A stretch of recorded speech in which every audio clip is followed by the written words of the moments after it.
Hello दोस्तों, कैसे हैं सब। मैं हिमांशु स्वागत करता हूं आप सबका आपके अपने चैनल कॉमिक वर्ल्ड पर। तो चलिए दोस्तों, शुरू करते हैं डोगा सीरीज की कॉमिक डोगा को गाडो के दूसरे और अंतिम भाग में। खुद सीएम भाऊ साहब का सिंहासन भी डोल उठा। चीफ मिनिस्टर इस्तीफा दो, भाऊ साहब गद्दी छोड़ो।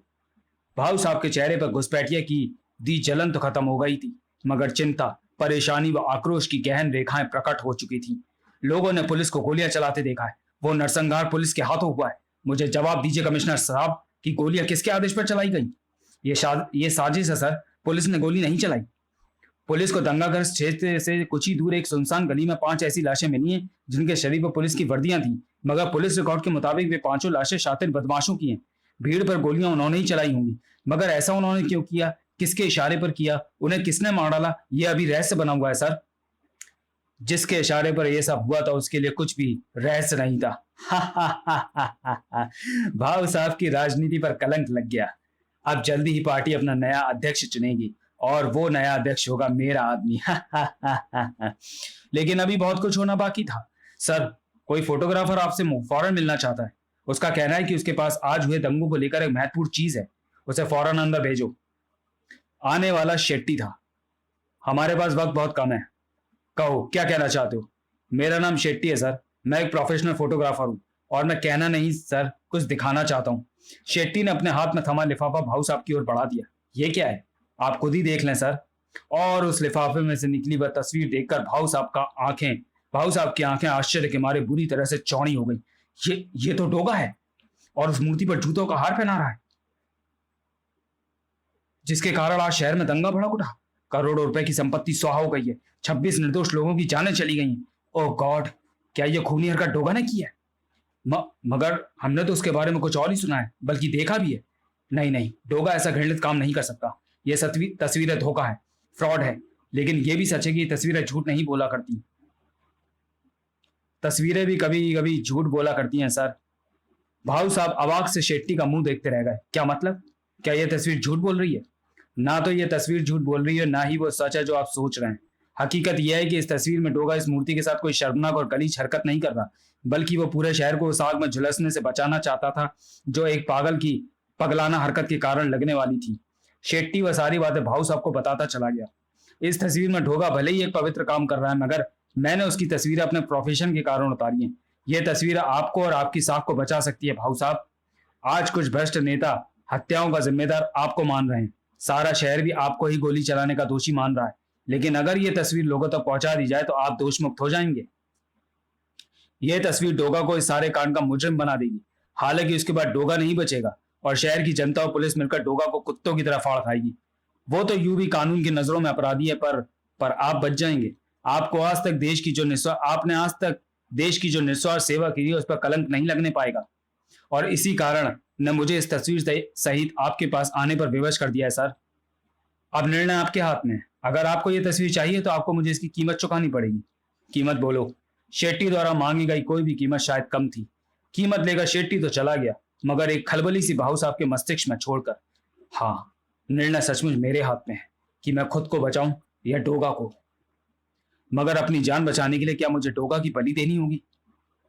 उस डोगा की बलि जिसके कारण अपराध अपना फन चौड़ा नहीं कर पाता, अपराधियों के हाथ जुड़ करते वक्त काम चाहते हैं, जिसके कारण शरीफ शहरी राहत की सांस पा रहा है। अगर यह तस्वीर छप गई तो डोगा की मौत हर हाल में निश्चित है, और अगर नहीं छपी तो उफ, फैसला फौरन करना होगा। फैसला हो गया। मैं अपनी जान बचाने के लिए डोगा की बलि नहीं ले सकता। तो फिर मेरे सामने यही एक रास्ता है कि डोगा को मुजरिम साबित करने वाली इस तस्वीर को जलाकर मैं अपना अंत कर लूं। रिवॉल्वर से निकली गोली ने भाऊ साहब की कनपट्टी के परखच्चे उड़ा दिए। मगर वह खूनी कहानी यहीं पर खत्म नहीं हुई। कहानी में नया मोड़ और खौफनाक मोड़ आने वाला था।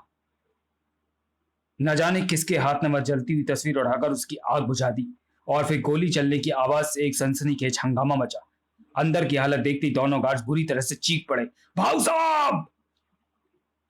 तुरंत ही एम्बुलेंस भाऊ साहब को लेकर हॉस्पिटल की ओर चढ़ पड़ी। भाऊ साहब के चहेते को अभी भी उनमें शायद जीवन की आशा थी। आनन फानन में ही खुद कमिश्नर चौकटे पुलिस फोर्स के साथ घटनास्थल पर आ पहुंचा। पता चल गया भाऊ साहब के हत्यारे का। इस तस्वीर में क्या है सर? कौन है हत्यारा? इस अधजली तस्वीर में है डोगा का यह विभत्स रूप। चीख उठे समाचार पत्र। मूर्ति पर जूतों की माला डालने की शर्मनाक घटना में डोगा का हाथ। यह तस्वीर भाऊ साहब से प्राप्त करने के लिए उसने उन्हें भी गोली मार दी। नहीं नहीं, डोगा ऐसा नहीं कर सकता। तस्वीर ना छपी होती तो मैं भी यही कहता। मगर अब तो पूरा शहर चीख चीख कर यही बात कह रहा था। 26 हत्याओं के दोषी भाऊ साहब नहीं है, बल्कि डोगा है, जिसने वह जली तस्वीर प्राप्त करने के लिए भाऊ साहब को भी गोली मार दी। चलाओ डोगा का पुतला, राख कर दो डोगा को गाड़ो। खूब जलाए पुतले। डोगा दूध का दूध और पानी का पानी करने के लिए उसी नीच फोटोग्राफर तक पहुंचेगा, क्योंकि तस्वीर खींचने का काम एहसान फरोमत शेट्टी के अलावा उस वक्त कोई और नहीं कर सकता था। डोगा की तलाश जारी थी, शेट्टी का काम। मैं शेट्टी बोल रहा हूं। मेरे पास डोगा के उस मूर्ति पर जूतों की माला पहनाते और भी कई फोटोग्राफ्स है, जिन्हें मैं देश के सबसे बड़े अखबार को बेचना चाहता हूं। तुम फोटोग्राफ्स और नेगेटिव्स लेकर अभी आ जाओ। ओके, मैं पहुंच रहा हूं। शेट्टी के वहां पहुंचने से पहले डोगा उस तक आ पहुंचा था। टैक्सी! ओह, वो रहा शेट्टी। अगर मैंने तुझे ढूंढ लिया शेट्टी, आखिर मैंने तुझे ढूंढ लिया शेट्टी। तेरे पास वे बाकी फोटो भी होंगे जिनमें मैं माला फेंक रहा था। डोगा के देखते ही देखते टैक्सी पर सवार होकर निकल गया। डोगा के देखते ही देखते शेट्टी टैक्सी पर सवार होकर निकल गया। शेट्टी को मैं हाथ से नहीं निकलने दूंगा, क्योंकि मेरी गुनाही का एकमात्र सबूत वही है। छीनी हुई कार अखबार के दफ्तर के सामने पहुंचकर रुकी। शेट्टी अखबार के दफ्तर में जा रहा है।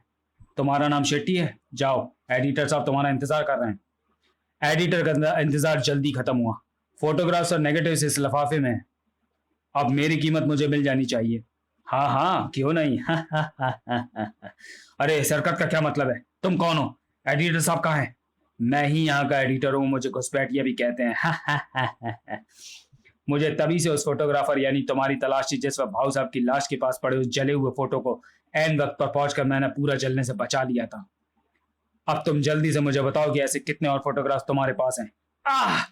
जल्दी से बताओ शेट्टी, वरना जान से जाओगे। सारे फोटोग्राफ्स और नेगेटिव्स यही हैं घुसपैठिया, मुझे जाने दो। ये फोटोग्राफ्स डोगा को निर्दोष साबित कर देंगे, इसलिए इनका बचना मेरे लिए नुकसानदायक है। और तभी घुसपैठिया साहब, फटाक! डोगा हमारे आदमी को मारता हुआ शेट्टी की तलाश में इधर ही आ रहा है। कुछ ही क्षण बाद डोगा की उस शक्तिशाली लात के प्रहार से दरवाजा टूट कर गिरा। काक! डोगा के उस भीषण प्रहार ने घुसपैठिया को दूर उछाल फेंका। ओह, तू घुसपैठिया, तेरी यहां से मौजूदगी शेट्टी से तेरी मिली भगत की कहानी मुझे खुद सुना रही है। उस वक्त तू बचकर निकल गया था घुसपैठिया, मगर आज डोगा तेरे सीने को अपनी गोली के काले बारूद से लाल कर देगा। मगर डोगा की उंगली गन का ट्रिगर नहीं दबा सकी। अरे, इसकी उंगलियां तो कटी पड़ी हैं। डोगा ने आगे बढ़कर घुसपैठिया का मास्क नोच फेंका। तुम शेट्टी, तुम? डोगा ने उसके मुंह पर चिपका टेप भी हटा दिया। ऐसा करते ही शेट्टी के मुंह ने ढेर सारा खून उगल दिया। शेट्टी, किसने काट दी तुम्हारी जुबान उंगलियां? मगर शेट्टी का हाथ अभी भी फायरप्लेस की ओर उठा दिखा। देख, डोगा जैसे सब कुछ समझ गया। चीते की तरह झपट कर वो फायरप्लेस तक पहुंचा। ओह, मेरी बेगुनाही की फोटोग्राफ घुसपैठिया ने इन्हें शेट्टी से छीन कर जलाया होगा। इसका मतलब घुसपैठिया भागने में सफल हो गया, और सिर्फ यही एक अधजला फोटोग्राफ बचा जो मेरी बेगुनाही का सबूत नहीं बन सकता। शेट्टी पश्चाताप की आग में झुलसता डोगा के कदमों पर गिर पड़ा और बेइंतहा रो पड़ा। शेट्टी, तुम्हें तुम्हारे एहसान फरामोशी की ठीक सजा मिली है, मगर तुमने अपने साथ साथ मुझे भी मरवा दिया, क्योंकि मेरी बेगुनाही को साबित करने वाले सभी सबूत नष्ट हो चुके हैं। डोगा जाने के लिए पलट चुका था, मगर शेट्टी उसके कदमों की बेड़िया बन गया। तुम क्या कहना चाहते हो शेट्टी? अब न तुम कहने के लायक रहे हो, न लिखकर कुछ बता पाने के। मगर शेट्टी ने उसे जाने न दिया। उसने मुंह में दबाली हुआ कलम और फर्श पर लेटकर कलम का एक सिरा उसने उसी जले हुए फोटोग्राफ्स पर रख दिया। ये कर क्या रहा है? डोगा उस फोटोग्राफ पर झुक गया। ओह, ये क्या है? ये तो, ओह, यही तो है मेरी बेगुनाही का सबूत। अगले दिन के अखबारों में छपी डोगा की बेगुनाही को साबित करती वह तस्वीर, मगर इस बार पहले वाली तस्वीर और दूसरी वाली तस्वीर को जोड़कर एक पूरी फोटो का रूप दे दिया गया था। वाह, मैं जानता हूं कि डोगा निर्दोष है। मैं जानता था कि डोगा निर्दोष है, वह ऐसा नहीं कर सकता। सूरज भी देख रहा था डोगा की बेगुनाही के इस फोटो को। किसे पता था कि एक चिंगम मेरी बेगुनाही का सबूत बन जाएगा, जो कि या तो मूर्ति पर पहले चिपका था या फिर जूतों की माला के किसी जूते पर। जब माला उस मूर्ति पर डाली गई तो चिंगम मूर्ति और जूते दोनों पर चिपक गई और वह माला उतारते हुए खिंचकर लंबी हो गई। चिंगम माला उतारते वक्त ही खिंचकर लंबी हो सकती थी, ना कि माला पहनाते वक्त, और यही था मेरी बेगुनाही का सबूत। लेकिन भाऊ साहब की मौत का जिम्मेदार घुसपैठिया मेरे हाथ से निकल गया। सारे षड्यंत्र का पर्दाफाश होने से मुंबई में दंगे रुक गए थे। समाप्त। तो चलिए दोस्तों, वीडियो को यहीं समाप्त करते हैं और मिलते हैं डोगा सीरीज की अगली कॉमिक डोगा और शक्ति का 2-in-1 कॉमिक विशेषांक डोगा शक्ति में। तब तक के लिए धन्यवाद।